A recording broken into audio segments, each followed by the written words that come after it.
অবশেষে প্রকাশ করা হলো ভারতের পশ্চিমবঙ্গ রাজ্যে বহুল বিতর্কিত চূড়ান্ত ভোটার তালিকা। শনিবার বিকেলে আনুষ্ঠানিক সাংবাদিক বৈঠক করে রাজ্যের স্পেশাল ইন্টেনসিভ রিভিশন বা এসআইআর, যাকে নিবিড় ভোটার তালিকার নিরীক্ষণও বলা হচ্ছে, তার ফলাফল প্রকাশ করা হয়। সেই তালিকায় ৬২ লাখ ভোটারের নাম বাদ পড়েছে। ৭,৬৬,০০,০০০ নাম সম্বলিত পুরনো ভোটার তালিকার সংশোধন কাজ শুরু হয় গত বছরের ২৮ নভেম্বর।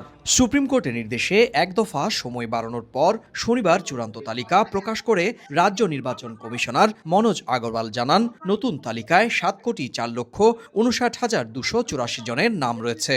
অর্থাৎ নির্বাচন কমিশনের নিরীক্ষণে প্রায় ৬২ লাখ নাম বাদ পড়েছে।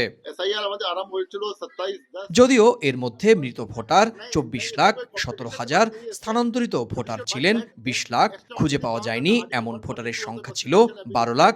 একই ব্যক্তি একাধিক জায়গায়ও নাম ছিল ১,৪০,০০০-এর মতো। গত বছর ১৬ ডিসেম্বরে খসড়া তালিকা প্রকাশের পর প্রায় ২.৫ মাস সময় নিয়ে নতুন তালিকা তৈরির আগে কমিশনের তদন্তে আরও প্রায় ৬ লাখ ভোটারের নাম বাদ পড়ে। পশ্চিমবঙ্গ ছাড়াও তামিলনাড়ু, উত্তরপ্রদেশ, মধ্যপ্রদেশ, গোয়া, রাজস্থান, গুজরাট, কেরল, ছত্তিশগড়, আন্দামান নিকোবর, লক্ষদ্বীপ এবং পুদুচেরিতে একইভাবে ভোটার তালিকায় নিবিড় সংশোধন কর্মসূচি হাতে নেয় নির্বাচন কমিশন।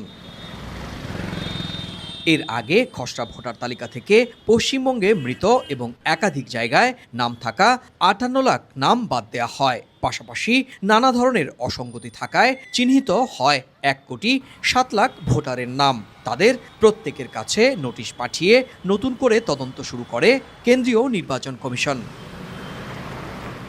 আগামী ৭ মের আগে পশ্চিমবঙ্গ বিধানসভা নির্বাচনের বাধ্যবাধকতা রয়েছে।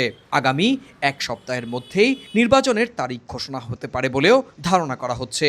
আর সেই লক্ষ্যেই প্রকাশ করা হলো নতুন এই সংশোধিত ভোটার তালিকা। সুব্রত আচার্য, সময় সংবাদ, ভারত।